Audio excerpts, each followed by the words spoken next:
we all are in the same market, if that makes sense. We're not bigger than the banks. We're not. I don't care how good of a trader you are. We spoke to the Federal Reserve. They love our technology. We have the only quantum immune technology in the world existent right now, patented. Okay, so we're going to develop a DeFi wallet, right, with the quantum encryption built into it.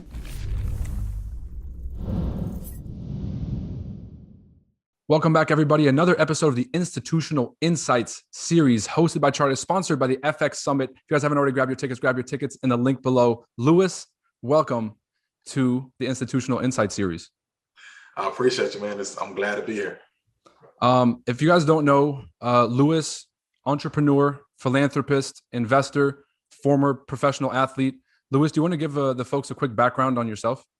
Yeah, most definitely. So like a little bit of background about myself, especially on a personal level, because a lot of people they see, what they see on the internet and all of that, right? But they don't know me personally, right? So I'm gonna give y'all a little bit of background on myself on a personal level. So I was raised in North Carolina, Wilson, North Carolina, small city of about 40 to 50,000 people. Everybody know everybody from the country, right? So growing up, man,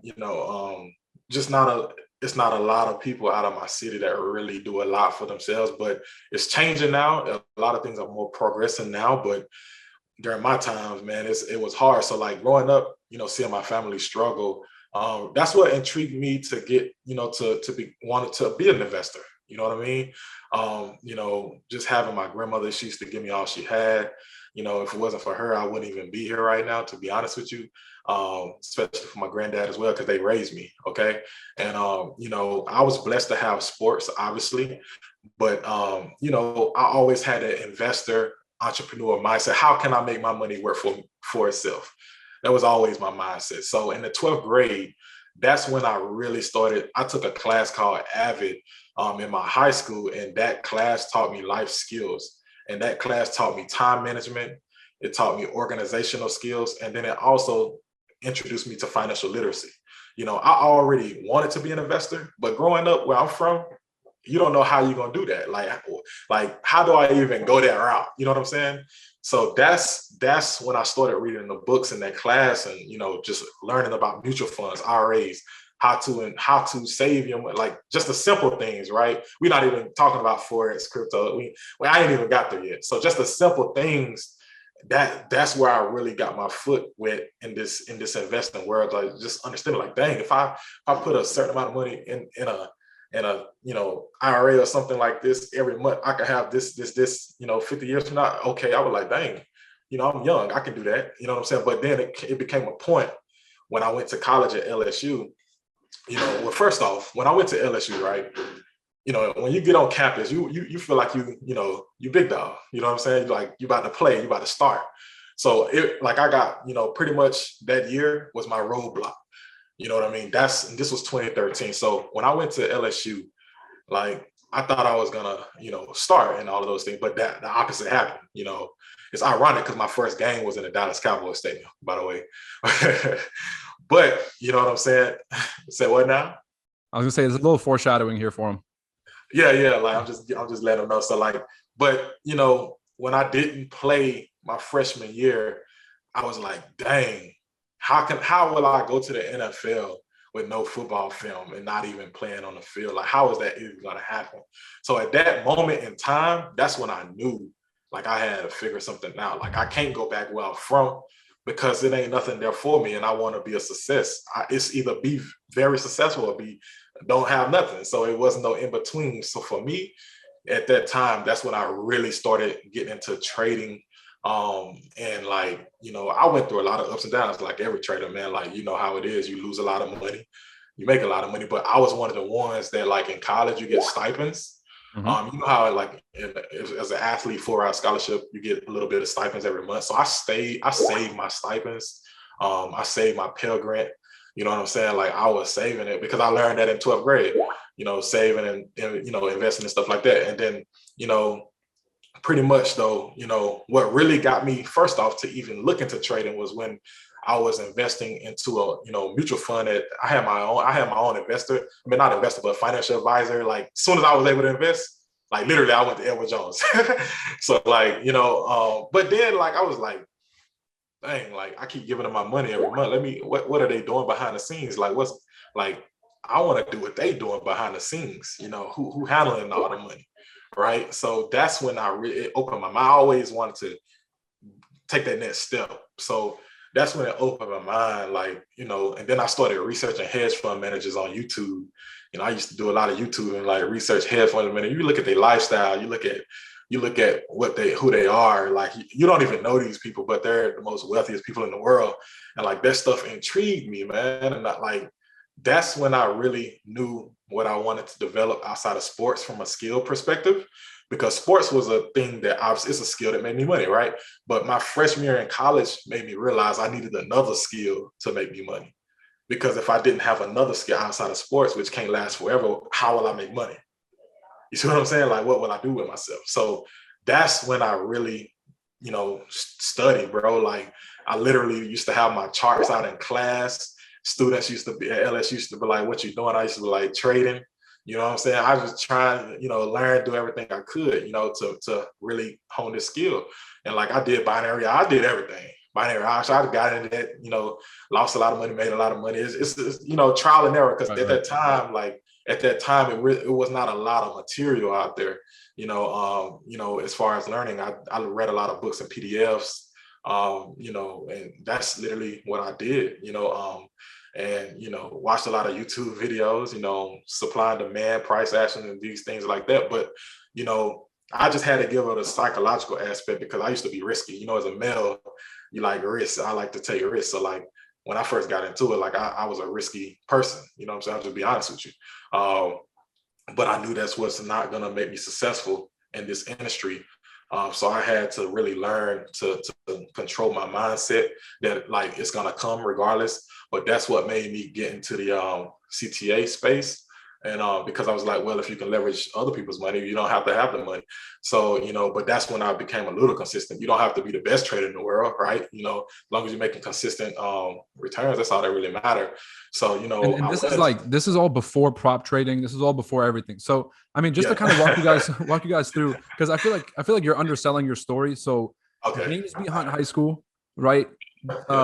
All-American Bowl Defensive Player of the Year, right? Oh yeah, we can start from scratch. Right. No, because I want folks to really understand that you were already accomplished and you were kind of already headed on a track that was really successful. You had seen success in your athletic career, and so I'm trying to wonder, where did you have time to look into trading and to start getting into trading? Yeah. And two, I'm kind of like, I don't know if you want to share this, but like, do you want to tell folks how old you are? I'm 26. He's 26 years old, and he's done all of this. So let's kind of take a few steps back. Walk us through kind of Defensive Player of the Year, going to LSU. Did you also start an app? Do I have that right? Yes. So I had an app. It was all right. You know what I'm saying? It didn't succeed. I keep it real with you. It didn't succeed like I thought it was gonna be. I filed for patents. I did a lot of things, man.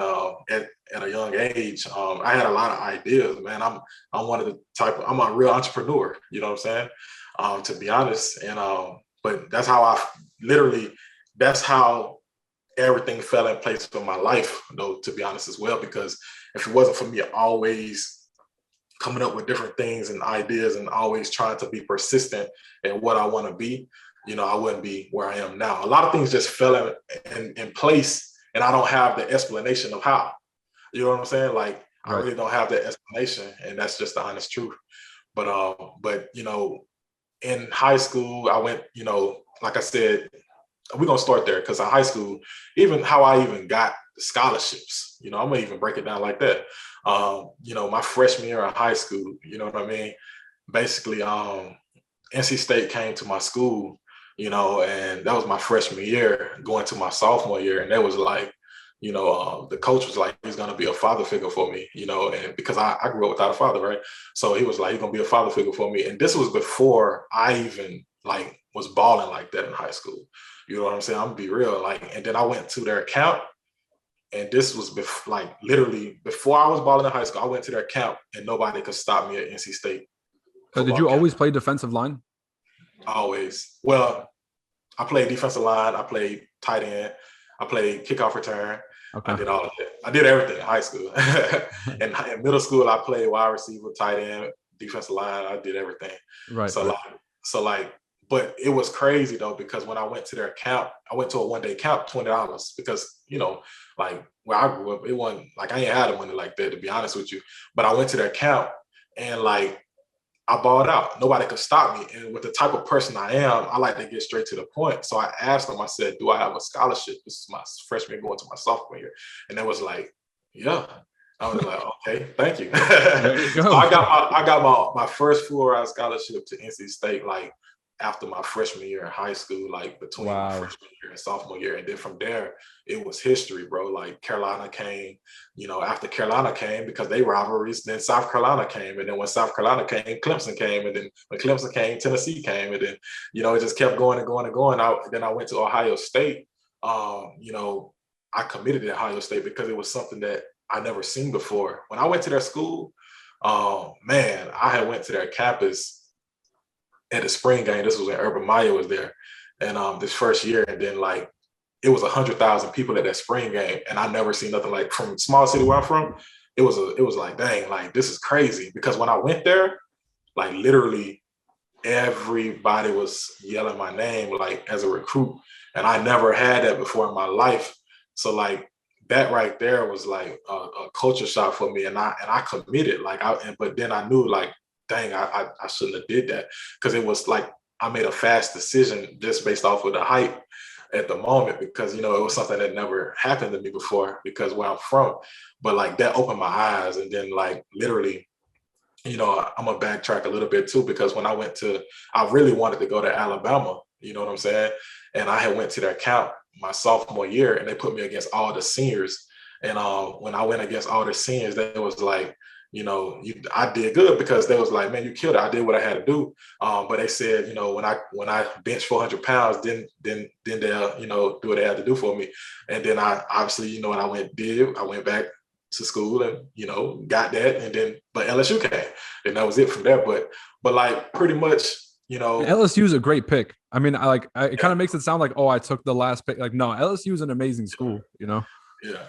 I mean, bro, like the reason why I decommitted from Ohio State, it was because like, bro, like I'm from the South, you know what I'm saying? I'm gonna just be honest with you.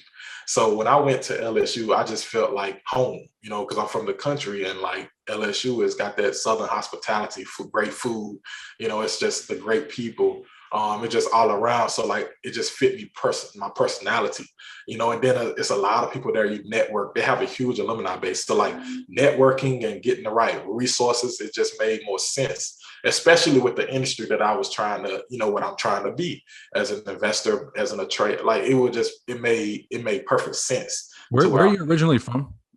Like North Carolina, Wilson. North Carolina. Okay. So yeah, it's not too far away. So I mean, if we can so we're talking about the athletic career, but I don't want to like separate the athletic and the financial, kind of how they tied together. Let's keep the whole story going. You're at LSU. You realize that you kind of have these other aspirations, and you're looking at these other avenues. You said you're studying hedge fund managers. Anybody specific that caught your eye that you were like kind of? Yeah, Ray Dalio. That was one of the ones that really caught my eye.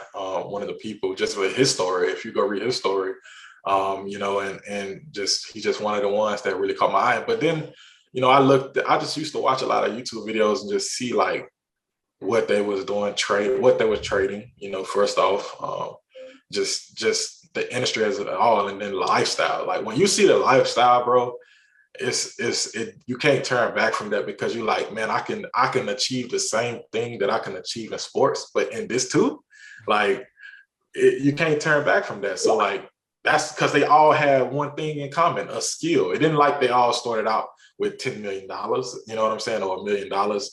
Nah, they had a skill, just like with sports. You got a skill. It's the same. To me, it correlates. You see, you got a skill that can make you money. You know what I'm saying? So like that right there, just knowing that's what made me really just watching it. Like if you go on YouTube right now, type in, the top hedge fund managers, like that type of stuff. I was just doing that on a consistent basis, man. And then I was trying to get into the right rooms. I used to go in Merrill Lynch, and connect with a lot of the people that manage a lot of billionaires. You know what I'm saying? So it was just stuff like that just always piqued my interest, man. It's because it's crazy how somebody become a billionaire just by having a skill managing other billionaires' capital. You see what I'm saying? Right. Yep. So like that was just something that intrigued me, And you were studying the best, right? So Ray Dalio, for you guys that don't know, is he manages the hedge fund that has the largest amount of capital. So they're the leading hedge fund in America today. So obviously you're studying the best. You're interested Renaissance Technologies. That's one of the ones that I used to look at too. Renaissance Technologies. Okay, that's the number two. You're only studying the best of the best. So you're trading FX. You realize that if you leverage capital, you can kind of grow and with this skill set. CTA gets founded. So walk us through how that came about. Well, I had a friend, and we decided to do that. And having a CTA, it's tough. I'm gonna be honest with you, because it's a lot of disclose. It's a lot of regulations, man. So like having a CTA, man, it was not an easy route. Like you have to have. Sorry, Lewis, but explain to folks what a CTA is, just for the folks that don't know. A certified trading advisor. So you have your CPO and you have your CTA. CTA is a certified trading advisor. A CPO is a commodity pool operator. So like you have to. It's a lot of steps and like processes that take forever to get done to go through that. But it's worth it in the end. It was worth it. I learned a lot of things, and it was a blessing in my life to go through that because it taught me the legalities of the forex industry. It taught me the legalities of the futures industry, and currencies in general. Because a lot of people in forex really don't know that side of the game, from a legal perspective, and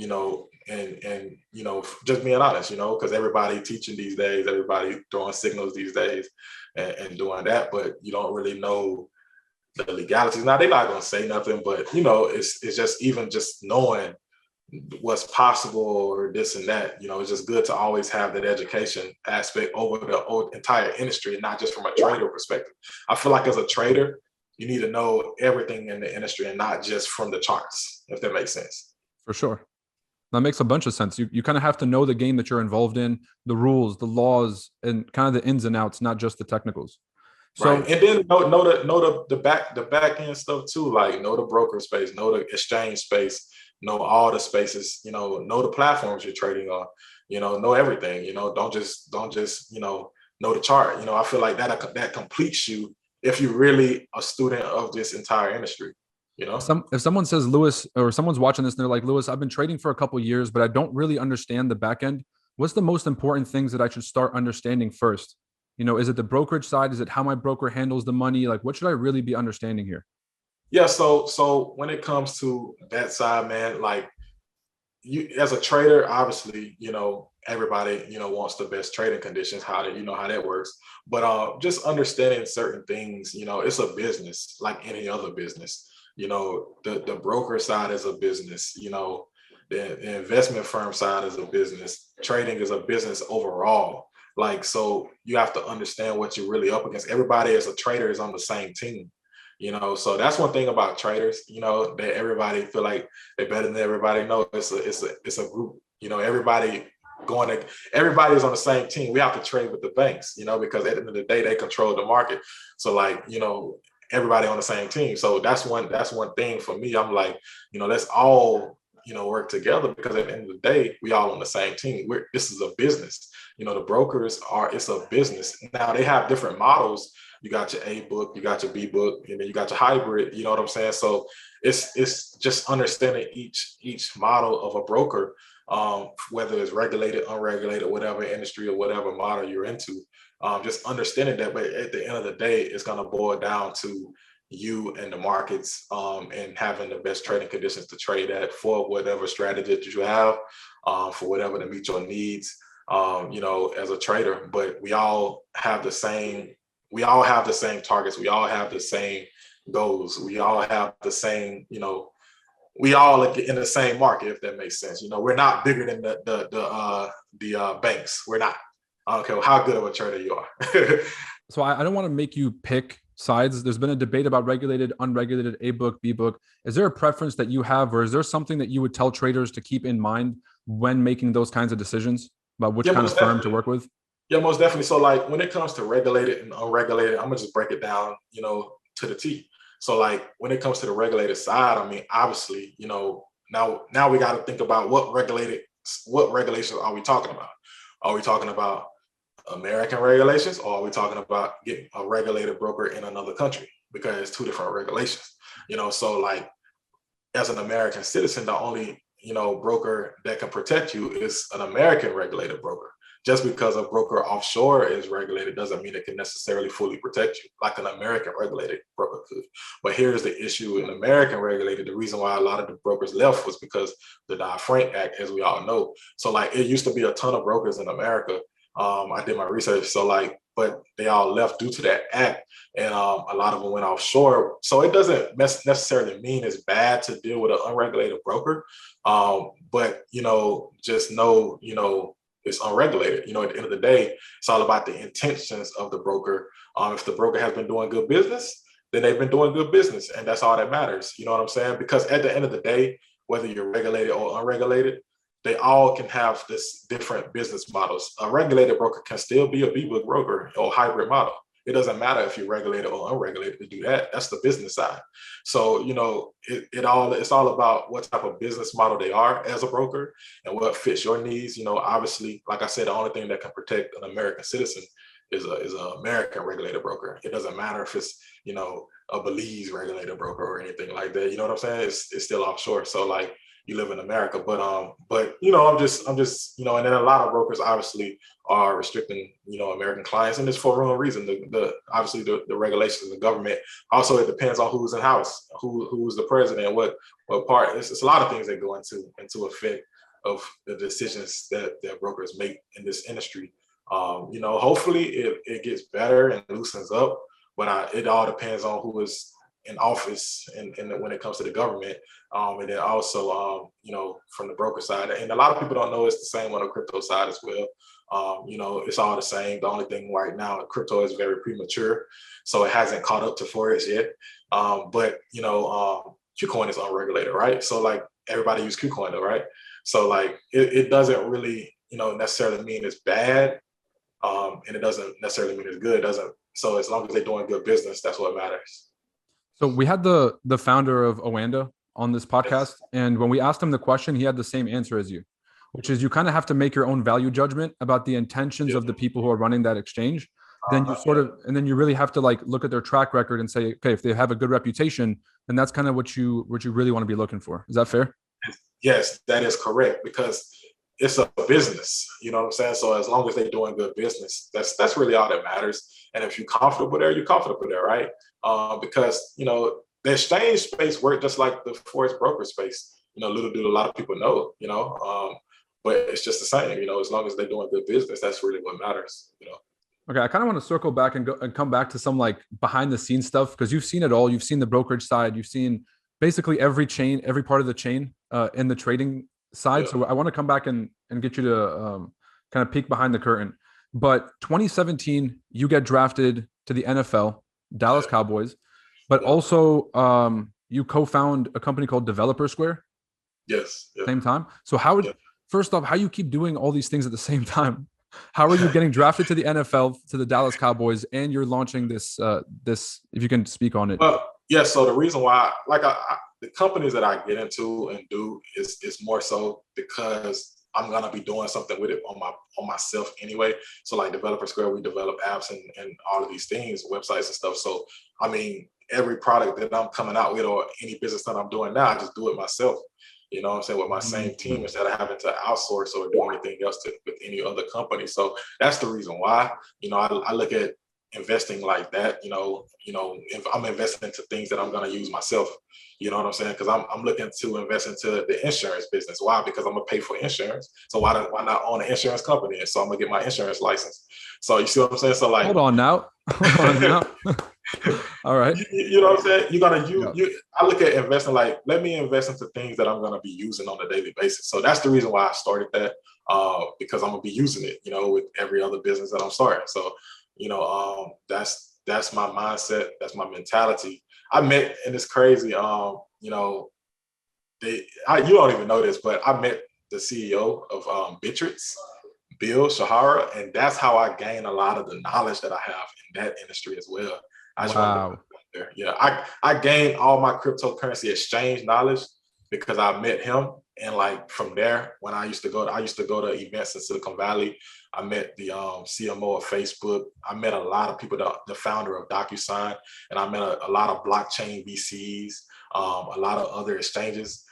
CEOs and like just being in those rooms. But Bill really helped me, the owner of Bittrex, and they're American, obviously regulated. I talk to Bittrex to this day, bro. Like they consult me. I consult them every week. And Bittrex is one of the largest crypto exchanges in the world today. Yes. Just so folks kind of have an idea. Yes, I consult them every week. Like I can call them up right now. So like that's the reason why I feel like I'm blessed, to be in this position, because I'm gonna be honest with you, like the things that's about to happen hasn't been done any before, and especially from an NFL player perspective, honestly speaking. But in 2017, man, that's how things keep coming, man. I just look at investing like that. So, if I'm gonna get into crypto, let me own an exchange. If I'm gonna utilize crypto, let me get a debit card for the exchange. So like I look at things from a personal perspective, because I know if I'm looking at it from that perspective, it's going to help a lot of other people because they're just like me. I'm like you, I'm a trader, right? You're a trader, right?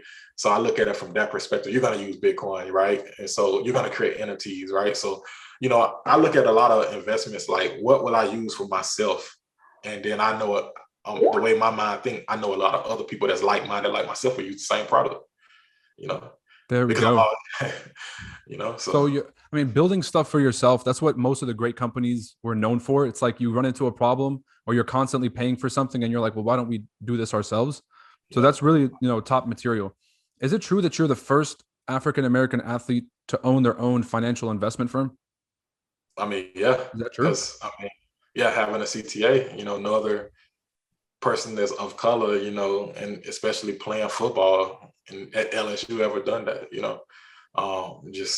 that's the truth. Yeah. There we go. just wanted to verify that. Yeah. Congratulations. And then, with the other projects that I have coming, you already know that's going to be another one. And I'm always looking to leave a legacy, man. That's my number one goal. Like, it's not even about the money. It's about the influence. Like, leaving a legacy will give you the influence that you need, especially with people in my communities, like in the Black community. I'm gonna be honest with you. A lot of people look at certain people. Why? Because of their status, their position they are in. So I know for a fact that for me to have the influence that I need to change the way a lot of people think and move, I would have to leave a legacy. I would have to, have be at that table, right, on a high level to have that influence, like a Jay-Z, a LeBron, right? And all of these people I'm connected to. So I want to be at that table, you know what I'm saying? And we're gonna get at that table. There we go. So if someone's watching this and they are of color and they're like, you know what? I want to get to where Lewis is, or I kind of want to get on that same track. What advice would you give to folks at home? What should they be focusing their attention on? Because there's a lot of noise out there today. What should folks really be focusing on to try to get to that next level? I would personally say focus on what you love. If you do what you love, you're going to be successful regardless, because you're going to stay persistent at whatever it is you're trying to achieve. Like if you, because I'm a firm believer in that, if you love doing something, even if it's not, because see, look, say, I'd rather make I'm gonna be real with you. I'd rather make $50,000 a year doing something I love than making $500,000 a year doing something I hate. So do something you love, because that 50,000 is gonna grow to 5 million in the far future, right? So as long as you're doing stuff that you love, I feel like you're gonna be successful regardless of what industry it is in, and that's my honest opinion. All right, look, I just want to play the other side of that argument and say, does it matter the vehicle that somebody's involved in? And so if somebody is doing something they love in a vehicle that doesn't really have that kind of potential, does it still work? Can they still make it work? That's the question. Yeah. You can make it work, because it's not about, if what you love is going to take you there. You just doing what you love, but you can still be an investor, right? If you're making money and you're building what you love up, there's something called money management. save your money. You know what I'm saying? Invest into other things. Have multiple streams of income while doing things that you love. Nothing is wrong with that. You see what I'm saying? I can be involved in 5 different industries, but I'm still doing what I love right here with you. You see what I'm saying? So like that's my approach, you know, because you can still create generational wealth while doing anything that you love. Okay. That's awesome. So if we're going to keep going with this timeline, Developer Square, now you're on the board of advisors for Hypersphere Technologies. So you want to talk about that and talk about what you're currently involved in? So Hypersphere Tech, I got involved into Hypersphere Tech when I was in college as an early investor. That's how that happened at the time. Now, look, we have the only quantum immune technology in the world existent right now, patented. Okay, there's only one other company in the world that tried to do what we do, which is in Israel, but they split keys and they still store them. You know, so when you still store keys, a public and private key, you can take one key and reverse engineer it and still get the other one. So it's not secure. So the way our encryption works is that it destroys any numerical value and rejuvenates it anytime it's needed to be used. So basically, are y'all familiar with RSA encryption? AES.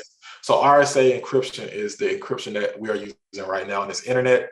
Banks use, everybody use. IBM bought out RSA for $50 billion around it. You can Google that, see what that was. But I've met the founders of RSA, Shamir, Ronald Rivest, and Edelman, and they validated our technology, and they definitely agreed that their encryption is vulnerable to quantum computing. Quantum computing is a norm.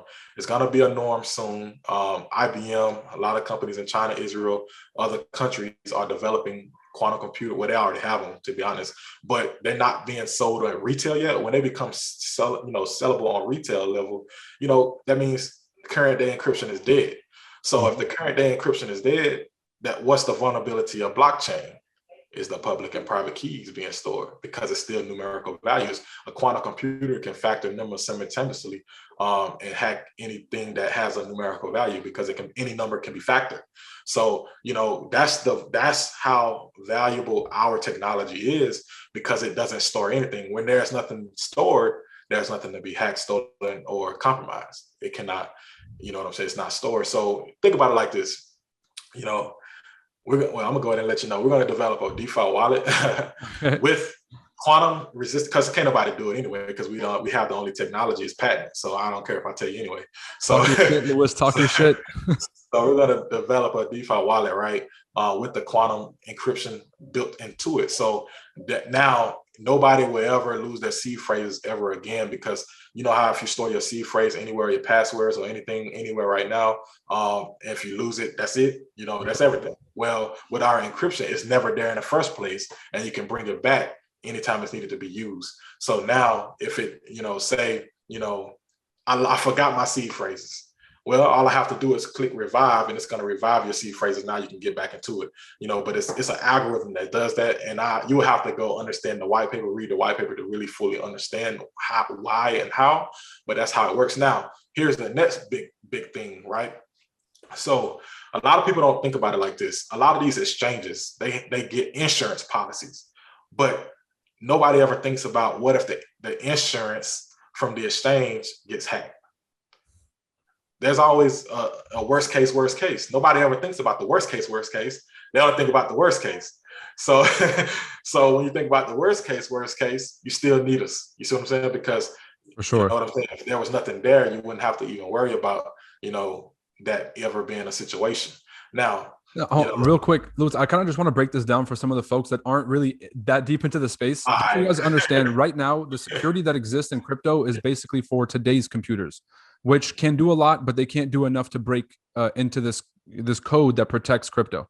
Now, in the future, with a quantum computer, which is a lot more powerful than what we have today, they can actually guess a whole bunch of passwords, basically, and then find the key to your money and be able to hack accounts and other things that they can do. So Lewis is thinking basically 5 steps ahead at quantum security, which is protecting us from the risk that will eventually come. So this is like really, really futuristic stuff. And I think it's impressive. It's ahead of the curve. Yeah. And I'm going to tell you the reason why we position to the crypto market because we was going to enterprise level with the technology. And but speaking to Bank of America and we spoke to the Federal Reserve, they love our technology. But and I spoken to the NIST in front of the computer science and technology community in the Washington D.C. and they love our technology. But the only thing, it costs them hundreds of millions of dollars to obviously change their infrastructure. So it's going to take us years and years and years and years to get integrated. But that's for the right now. That's why we positioned for the crypto market, because that's the right now that can help people right now. And then not only that, bro, like if you die today, who can you will your crypto to? Is there a smart contract for it? There has to be someone that made a smart contract for it. Our technology, bro. So like it can digitally designate it to whoever you want it to go to. So, basically we solve that problem. So if someone dies, you can will your cryptocurrency to whoever you designate it to digitally. With a third party or without a third party? Without. Wow. So, I mean, today, as you guys know, there has to be a third party when you pass away. Your estate, which is like the value of your assets, get passed on. And someone has to kind of be like an intermediary for that. But what Lewis is saying is that his technology can just do that automatically, which is a huge step in the future. Digitally designated. So that's the thing. Like, it's a lot of people don't know I look at the security aspect when it comes to crypto. You have to, everybody getting in crypto make millions and millions of dollars, but what about the downside? What if somebody lose millions and millions of dollars? You got to look at the risk. Right now, that's the only thing holding back blockchain and crypto in general is security. Every time you look on the internet, somebody got hacked or somebody lost some money. You know what I'm saying? Because so they wallet was compromised, right? Whether it was on Coinbase or some type of wallet out here, right? There's nothing you can do about it. It's gone. So that's the things I'm looking at, because that's the only way it's gonna become mass adoptable when the security is solved. You know what I mean? For sure. Because a lot of people are more how can I say this, more reactive than proactive. And that's the issue. You only think about security when it happened to you. Until something, you don't think about it until something happens and something goes wrong. So how do you think about regulation? Do you feel like the space, let's talk about Forex first, and then let's dive into crypto. Do you feel like the regulation for both is getting worse, is going to get tighter, or it's going to get more, it's going to stay the same, but just in a different form? I feel like it depends on like the government. It depends on who's in office. I more so feel like because one party might be more conservative, one party might not be. One party might be more stricter, one party might not be. But like I feel like it depends on a lot about that. But then also in the Forex world, I feel like the regulations, it depends on who's in office, because it can get looser, just depending upon who's in office. It can get more stricter. You know what I mean? It can go both ways. But it's for Forex specifically, because Forex is more it's already more, it's already more evolved. You know what I mean? It's been here for years. So, I feel like it can go either way for Forex more so, just depending upon the government. That's my personal opinion. I mean, that's very fair. Depending on who's in office, that's kind of how the tide swings. But I mean, you've been involved in the retail and the institutional side since like 2014, 2015. So you've had a chance to see a whole bunch. Have you seen regulations get a little bit more loose, a little bit more strict? What's your experience been? Strict. It's more strict. To be honest with you, just it's more strict. more brokers and businesses are leaving America, over the time. So it's more strict, point blank. Man. Why doesn't the US like Forex? Because you can make a lot of money, man. Sorry, no, I'm just messing. But I mean, that could be a valuable point. But like, I guess because of the leverage, the risk that's involved, it's volatile. I just feel like, we always get held back, as an American citizen, same with taxes, right? It's just a lot of things that we do in this country. I mean, it's from a financial standpoint that obviously it benefits the government. So, I feel like, Forex falls right in that line. It's benefiting the larger corporations more so than the retail. That's my opinion. No, for sure. There's so many different ways we can go about this. I'm kind of interested in some new technologies that you're working on. So we talked a lot about the futuristic stuff, but if we can Yeah. take like 4 or 5 steps back, crypto bots, something you mentioned to me off call. You want to talk about that a little bit?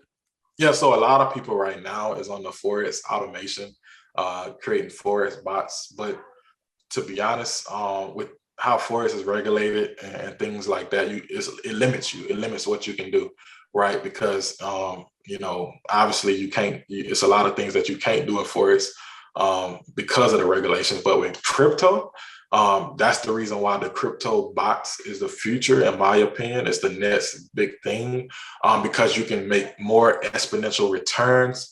You can do any type of trading style, whether it's arbitrage, anything. That's how the FTX owner started. He learned how to arbitrage Bitcoin, and was making millions a day, So, it's the crypto side. You have looser, rules on trading styles and conditions when it comes to how you're developing a crypto bot or whatever you're doing, whether it's because in arbitrage, that's the easiest trading you could ever have. It's no risk and it's not a lot of risk in arbitrage, right? Especially certain types of arbitrage, latency, statistical. There's a lot of different arbitrage types, but you can do that in crypto and it works, but you can't do that in Forex. You see what I'm saying? So like it's a lot of things from the crypto side that you can, man, it's bots that can make you way more percentages with less risk in crypto than it can in Forex, that's just the way it is. Arbitraging is like finding a quote on one exchange for a certain price and then taking that investment and going to another exchange and selling it and making the difference. Yeah. Are you developing this kind of technology? Are there people that are developing this kind of technology? Who's really running this space right now? Yeah, so I see a lot of people coming out with a lot of things. Yes, personally, I am working on something like that right now for myself because it's very lucrative.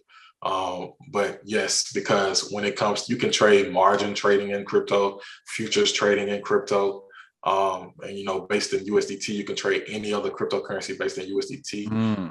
So it's essentially like Forex, but in the crypto market. You see what I'm saying? Yeah. All right. So Louis, you're speaking at the FX Summit. Very qualified person to be speaking, obviously, from this conversation. We're going to be having a discussion about the different aspects of crypto. So sort of the investing side, the security side. What sector of crypto do you feel like folks aren't talking about enough that you feel like is going to be a huge in the future? Security, man. Like nobody's talking about security. All you see is people saying, hey, buy this, buy that, sell this, sell that. I mean, cool.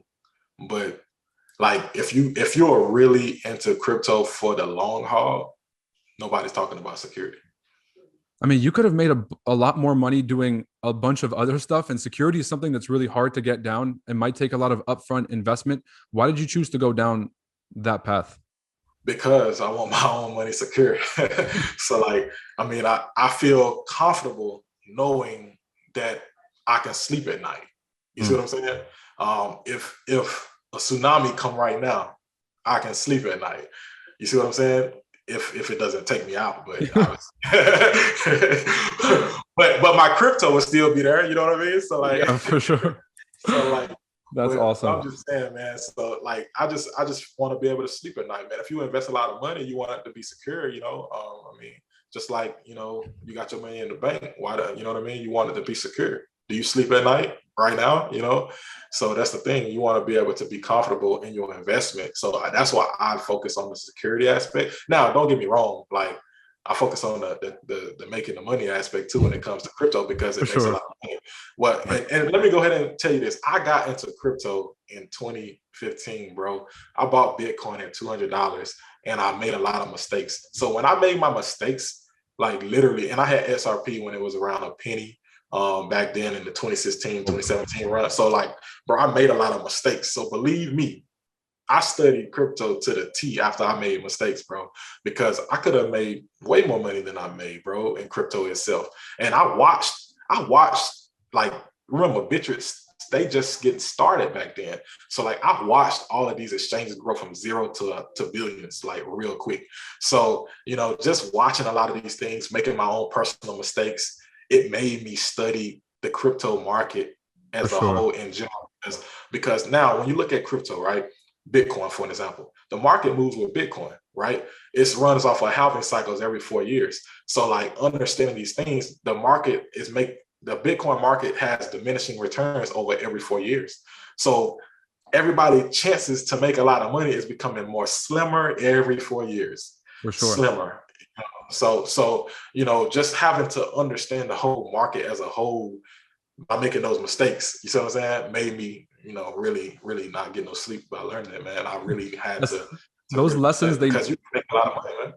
The lessons stick with you from crypto. Like anybody who was involved before 2017 that kind of got to see all those, like I lost my first Bitcoin in MT Gox, that hack. So it's like there's a really long timeline of how long this stuff really took to get mainstream and how far we've come and where we are today. Now, Lewis, this is a trading. Oh, my bad. Do you want to add to it?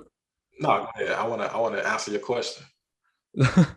No, this is a trading podcast. And so I want to give advice to two folks. I want to give advice to traders at home. And then I want to give advice to people who are like getting into crypto. So to the traders that are listening to this, what advice would you give them about their journey, things they got to focus on, things they should keep in mind from your, obviously, a qualified experience here? Yeah, I would say don't quit. That's my number one thing. Like if I would have just said, man, I keep failing, I keep, what I'm saying, I wouldn't be where I am. Like Forex is something that you have to stick with. Like you have to. That's the only way you're going to succeed in Forex, if you stick with it. Because if you really like, you have to breathe. Like the chart got to be part of your body. You know what I'm saying? Like every day you wake up, or if you're not looking at the chart every day, you're not gonna learn Forex. you know what I'm saying? So like you have to really eat and sleep Forex. Like you have to really look at the charts and really study it day in, day out, really put the hours in, really back test the data, the charts. Like if you're not really doing that, it's going to be hard for you. So my advice is to really just keep pushing and being persistent, and, just even if you're not trading, just follow the market. You know what I'm saying? Just follow the market, try to make analysis and see if it's going to happen. You know what I'm saying? So like, that's my biggest advice when it comes to trading is like, just stay persistent and then keep your emotions in check. The statistic, in my opinion, is male traders are more riskier than female traders. So if you're a male, just get your risk down, man. Like, you know what I'm saying? Because we get risky. We want to, when I got into Forex, I want to make a lot of money day one. It didn't work like that. I lost a lot of money. You know what I'm saying? So that's how it really works. You got to really understand, the risk management, man. It's psychology, man. If you can make, 3% on $100 every month, you can make 3% on $1 million every month. But it's the psychology aspect of feeling like that $100 is $1 million. So don't think that you not being successful because you're not at $1 million yet. You will be successful. It just takes time.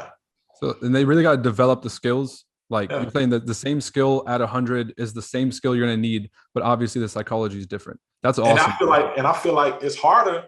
And to be honest, like the smaller the account, the better your skill has to be. That's huge. A lot of folks think it's the other way around. Yeah. So how come? Because when you look at Forex, it's not meant for the small account, you know what I mean, to come into the market to succeed. Let's be honest, it's not. Yep. So if you master, trading at that level, it's no reason why you can't master trading at a larger level. That's why you see, I feel like, I'm glad the funding program type of situations came about, because of that, situation. Now people can have the opportunity to have a large capital, with just having the skill set. So I think that's a great thing that's came about, you know what I mean? I'm glad you brought that up. That's something I forgot to ask you about, is your thoughts on funding. But that makes a lot of sense. It's giving people access to an opportunity. That's awesome.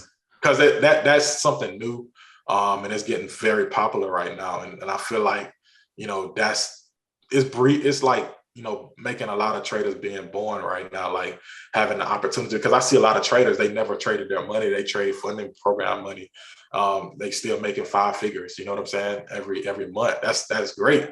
Like that wasn't an opportunity a long time ago. You know what I mean? So that's great. I love that because now they don't have to go, raise capital or do something like that to really make some money. They could just go to a funding program, pay a fee, and get it right there. Y'all heard it. Y'all heard it. So advice for folks that are getting into crypto or already in crypto. Any advice for them keeping their money in certain places, protecting themselves, being smart, anything that you could think of? Well, this is for the newbies first. I'm gonna get to the newbies because see, a lot of newbies, they keep their money on exchanges. I feel like you got to understand in crypto, right? The exchange is just for the facilitating of the trade, nothing more. But keep your crypto off the exchanges because you want to keep it obviously, in a cold storage or somewhere where, you can only have access to it, right?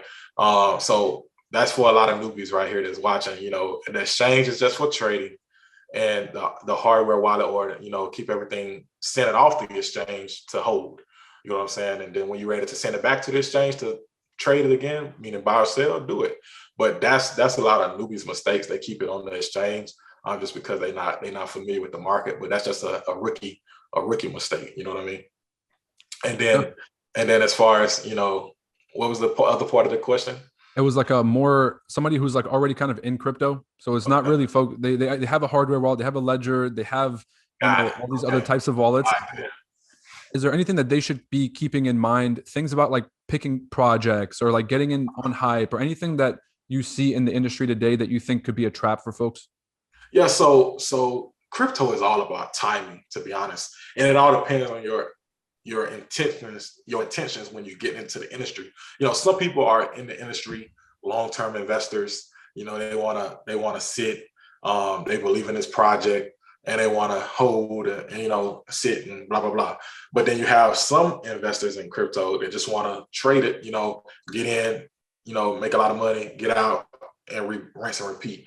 So it just depends on the intentions of the person that's getting into crypto. If you're the long-term, type of investor, then, obviously you got to look at the project, look who's behind the project, vet the project up and down, look at everybody's credentials, if they have their credentials, if they show in their face or whatever the case may be, and really understand the functionalities, the white paper, and all of these things. And then I feel like you can make a calculated decision based off of that. And obviously, never invest more than you can lose. That's just the number one rule. But, at the end of the day, that's how you, and make sure you invest in stuff you believe in. If you believe in it, believe in it, nothing is wrong with that. Then for the short-term traders, that's getting in and out, make sure you understand trading, and that's number one, the charts, right? And then not only that, make sure you understand the cycles. A lot of people don't understand the cycles of Bitcoin. Like, Bitcoin moves the entire altcoin market. Okay. So a lot of people don't really understand the cycles, and they get caught into the traps of the cycles. Like, I've seen a lot of projects like launched this fourth quarter, but Bitcoin is top. Like, why are you launching a project at the top of the market? Now people getting into the project, and what's happening? Nobody's making no money. So what happens now? The community is gone, and they call it a scam. So that's why. So like, you have to understand like the cycles of this entire market and how it moves before you even try to launch your own project or whatever the case may be. Before you even try to invest in general. I feel like in general, understand that, and you can succeed whether you're trying to be in it for the interim or the long run, right? Because you're a trader, right? Yeah, so you want to buy the bottom, you want to sell the top, you want to get the best prices, right? See, crypto is a little bit trickier. It's different. You have some people that might cost average down, but for me, I don't have to do that because I understand the cycles. See, if you understand the cycles, you will always get the best price of the market. Okay. So, I mean, I kind of subscribe to an averaging down at different costs. Do you feel like that's a good strategy? Do you feel like it's a good strategy, but not the best? I'm about to blow your mind. All right. So, all right, cool. You just said averaging down, right? Do you have unlimited capital? No. All right. I wish. Okay, cool. So the reason why I don't do that, well, you can do it. Nothing is wrong with it. But the reason why I don't do that is, first off, I believe in my skill set. And I believe in my knowledge on the entire cryptocurrency market and cycles. That's first off, number one. Second off, I don't do it because I mine. So I got my own ASIC miners and graphic cards that mine Bitcoin and Ethereum. So while I'm averaging down, it's going to do that for me anyway. I don't have to invest. So I look at it like this. I don't have unlimited capital. So why not buy the things that will create capital? So I don't ever have to keep investing over and over again, out of my money. I just let them buy more rigs to keep mining me more cryptocurrency. All right. So I guess it's more of a plug to mining rather than investing. But to the folks that can't, I don't want to say can't, because I'm sure everybody can get an ASIC miner. Oh yeah. Is it worth it? Is it worth it for the energy? Like, could the average person today still reasonably get a return on Bitcoin mining? Not Bitcoin, Ethereum more so. They could on Ethereum. And I would suggest, if you got into it, really do some research on modification of your electricity of your house. If you only use electricity, or, if you go the solar route, you don't have to even worry about it at all. But I'm not doing it at an ordinary person level. I'm building a crypto farm in Texas. So like, I'm not doing it at that level. So I really can't give like advice on that level, because I know the more cars you have, the better it is for you. But it all depends at the price too, because as price coming down right now, it might be more, better, because if you got to look at it as a long-term investment. Like that's why if you take that cost averaging mindset and put that into mining, I see. Yeah. it's the same thing. It's just except for one, you're not keep disposing capital. That makes sense. Right. So it's a money machine. It's a money machine. Have your money machine working for you. That's doing your cost averaging, for you. But then have your other capital to where you trade it. You know what I'm saying? So now you can exponential growth, right? Learn the cycles, exponential growth, right? So that's how I look at it, right? From that perspective. That's my personal opinion. Everybody got their own, but Let's consult a financial professional. It's not financial advice.